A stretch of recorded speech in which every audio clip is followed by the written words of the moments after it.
আজকে আমরা বোবা দিয়ে কফি বানাবো। সাগু দিয়ে বানানো করে সেদ্ধ করবো।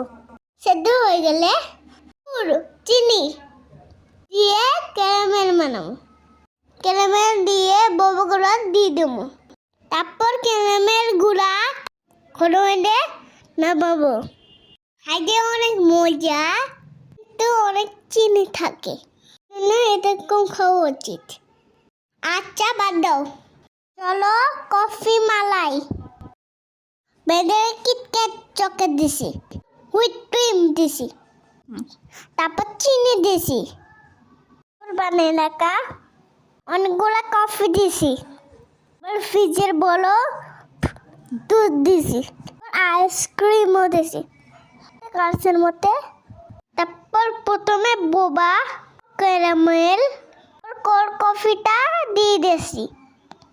এটা খাইতে অনেক সুন্দর ছিল দেখতো। তারপর আমার আপু খেতে খুঁতে খেয়ে ফেলছে। খেও না, মতো হয়ে যাবে। আচ্ছা বাই বাই, টাটা।